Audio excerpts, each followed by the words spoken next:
विदेशवासी को न बुद्धाय, जय भीम, जय संविधान। साथियों, इस समय भारत सरकार के गृह मंत्रालय के द्वारा एक बौद्ध धर्म के धर्म गुरु को Z+ सिक्योरिटी प्रदान किया है, इसलिए यह विषय खूब ज्यादा चर्चा में है। भला चर्चा में क्यों नहीं रहेगा? क्योंकि भाजपा की सरकार और भारत सरकार ज्यादातर Z+ सिक्योरिटी, वाई सिक्योरिटी उन्हीं को प्रदान करता है जो ब्राह्मण धर्म का प्रचारक हो, सनातन धर्म का प्रचारक हो, हिंदू धर्म का प्रचारक हो। ये तीनों चीज एक ही चीज है। और जो बड़े बड़े भाजपा का मंत्री, संतरी, सांसद, विधायक हो, उन लोगों को Z+ सिक्योरिटी प्रदान करते हैं भाजपा सरकार। लेकिन यदि अगर एक बौद्ध धर्म के धर्म गुरु को, बुद्धिस्ट नेता को अगर Z+ सिक्योरिटी प्रदान किया जा रहा है तो यह चर्चा में रहेगा भाई। क्या आखिर क्यों आखिर Z+ सिक्योरिटी एक बुद्धिस्ट नेता को, बुद्धिस्ट धर्म गुरु को दे रहा है? क्या वजह है, क्या कारण है, क्यों ऐसा करना पड़ रहा है गृह मंत्रालय, गृह मंत्री अमित शाह को? कौन है वो बौद्ध धर्म का धर्म गुरु जिन्हें सुरक्षा दिया जा रहा है? कहां के रहने वाले? सब कुछ, सभी प्रश्नों को उत्तर आज के इस वीडियो में आपको देंगे। बस मेरा छोटा सा अपील है, इस वीडियो को शुरू से अंत जरूर देखिए। वीडियो अच्छा लगे तो लाइक करें, चैनल पहली बार चैनल को सब्सक्राइब कर लीजिएगा, बेल आइकन प्रेस करिएगा ताकि जब वीडियो अपलोड करूं आपके पास नोटिफिकेशन पहुंचता रहे। साथियों, भारत के अंदर एक धर्म गुरु है, एक धर्म गुरु है, एक धर्म गुरु है जिस धर्म गुरु का नाम है मोहन भागवत, जो RSS का चीफ है, प्रमुख है। उन्हें Z+ सिक्योरिटी दिया गया है और इस समय जो दिया गया है वो बौद्ध धर्म के धर्म गुरु है जिन्हें Z+ सिक्योरिटी अभी प्रदान किया है। तो ये चर्चा में क्यों है? तो चर्चा में इसलिए क्योंकि गुरुवार के दिन परसों 13 फरवरी के दिन जो है भारत के गृह मंत्रालय, गृह मंत्री जी के द्वारा दलाई लामा जी को, किसको? दलाई लामा जी को Z श्रेणी वाला सुरक्षा प्रदान कर दिया है। Z श्रेणी का सुरक्षा, Z सिक्योरिटी प्रदान किया है। और इसलिए साथियों ये विषय खूब ज्यादा चर्चा है। तो मैं सबसे पहले ये दलाई लामा के बारे में आपको बता देना चाहता हूं। ये दलाई लामा जो है वो कहां के हैं? तो दलाई लामा तिब्बत के रहने वाले हैं। आप लोग सोचते होंगे कि दलाई लामा कोई व्यक्ति होगा, तो मैं आपको जानकारी के लिए बता दूं कि दलाई लामा कोई व्यक्ति का नाम नहीं है, बल्कि दलाई लामा जो है एक उपाधि के तौर पर जो है तिब्बत में इस्तेमाल किया जाता है। यानी कि वहां पे जो तिब्बत में जो बौद्ध धर्म के धर्म गुरु होते हैं, उन बौद्ध धर्म के धर्म गुरु को जो है दलाई लामा के नाम से जाना जाता है।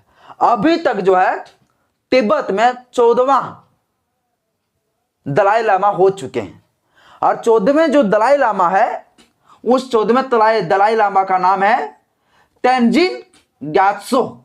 तेंजिन ग्यात्सो, जिसमें अभी जो दिया गया है, जो Z श्रेणी का सुरक्षा जो प्रदान किया गया है, वो इसी दलाई लामा को दिया गया है, तेंजिन ग्यात्सो। ये तेंजिन जो ग्यात्सो है, इस व्यक्ति को, इस जो धर्म गुरु है जो बौद्ध धर्म का, उन व्यक्ति को साथियों क्या मिला है? दलाई लामा को Z+ सुरक्षा प्रदान किया है। इन्हीं को जो है Z श्रेणी वाला जो है सुरक्षा प्रदान किया गया है। तो आप लोग याद रखें कि दलाई लामा जो है वो बौद्ध धर्म का धर्म गुरु है, बुद्धिस्ट है, जो बौद्ध धर्म का प्रचार प्रसार करते हैं। तथागत बुद्ध का जो है लोगों के पास, जो तथागत बुद्ध ने जो उपदेश दिया उससे प्रचार प्रसार करता है, उससे प्रस्तुत करता है दूसरे के पास, और पूरे देश में ये पूरा भ्रमण करते रहता है।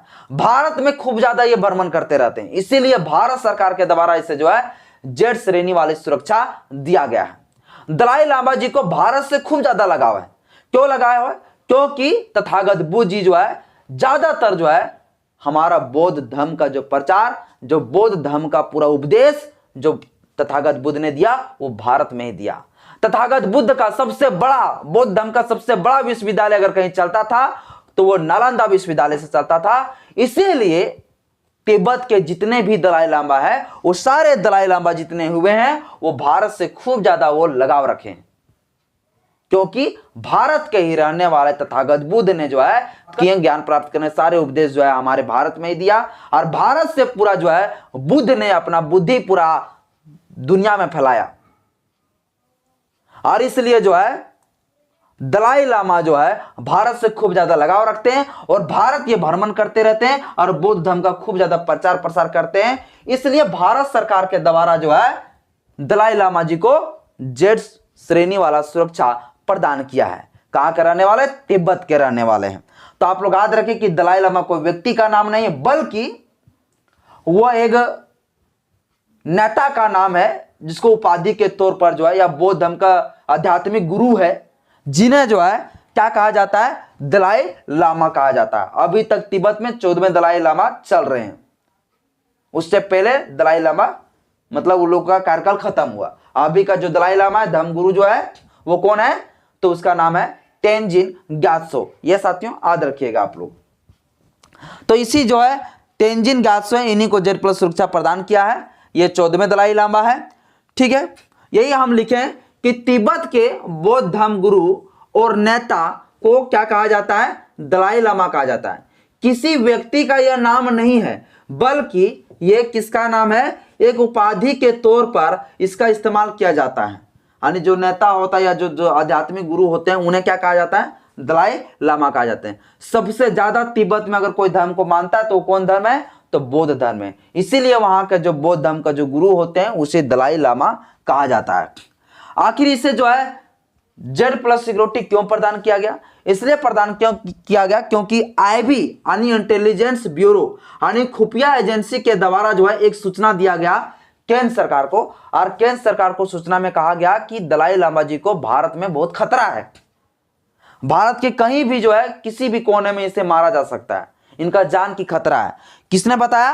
तो खुफिया एजेंसी ने बताया है। जो हमारा आईबी जो टीम है हमारा भारत में, इंटेलिजेंस जो ब्यूरो है, उनके द्वारा जो खुफिया एजेंसी के द्वारा सूचना दिया गया, और सूचना में कहा गया कि दलाई लामा जी को जान का खतरा है, इसीलिए इन्हें जो है जेड प्लस जो है सिक्योरिटी मुहैया कराया जाए, प्रदान किया जाए। और पूरा भारत में कहीं भी जो अगर भ्रमण करेंगे दलाई लामा जी, तो उन्हें जो है जेड प्लस सिक्योरिटी प्रदान किया जाएगा। इसमें साथियों करीब से करीब जो है 30 से प्लस जो है सीआरपीएफ का जो कमांड रैंक का जो है कमांडो रैंक का जो रहेंगे जवान, उनको तैनात किए जाएंगे।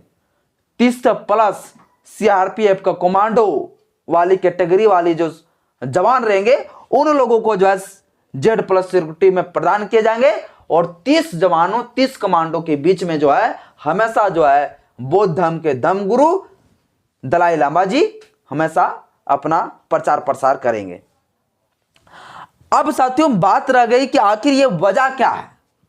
आखिर इतना बड़ा जो है कदम भारत सरकार एक बुद्धिस्ट नेता और एक बुद्धिस्ट धर्म गुरु को क्यों दे रहा है, जो बौद्ध धर्म से इतना ये लोग नफरत करते हैं? ज्यादातर तो ये लोग ब्राह्मण धर्म का जो प्रचारक तो उनको देता है जेड प्लस सिक्योरिटी, तो आज बौद्ध धर्म के धर्म गुरु को देने की क्या आवश्यकता पड़ गया? आप लोग जानते हैं कि भाजपा वाले और भारतीय जनता पार्टी ये किसके आइडियोलॉजी से चलता है? ये किनको अपना महापुरुष मानते हैं? तो ये मानते हैं सावरकर को, ये मानते हैं गोडसे को। इन लोगों को मानने वाले ये लोग हैं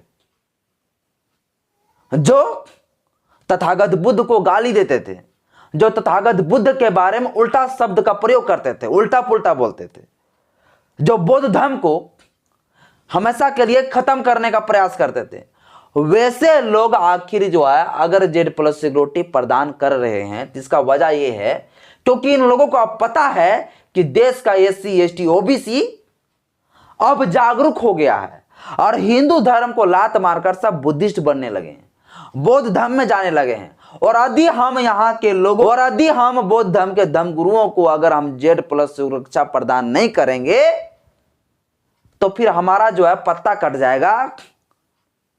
और इस समय जो 2024 में जो लोकसभा चुनाव हुआ, जो उसको नतीजा मिला, कहीं ना कहीं वो घमंड उसका टूट गया कि हम जो है सिर्फ हिंदुओं के वोट से चुनाव जीत जाएंगे या पूरा भारी जो है बहुमत हम ले पाएंगे, वो उसका सपना टूट गया।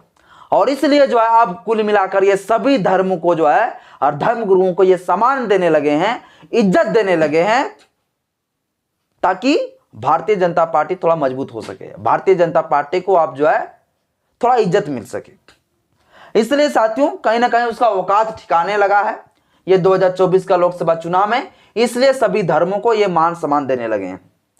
अब बाकी बात, दलाई लामा जी को जो बौद्ध धर्म के धर्म गुरु है उन्हें Z+ सिक्योरिटी प्रदान किया, ये कितना सही है कितना गलत है, और इस प्रकार से सुरक्षा प्रदान करना चाहिए था या नहीं करना चाहिए था, मुझे अपना राय कमेंट बॉक्स अपना जरूर बताइएगा। जय भीम, जय संविधान, जय विज्ञान, जोहार।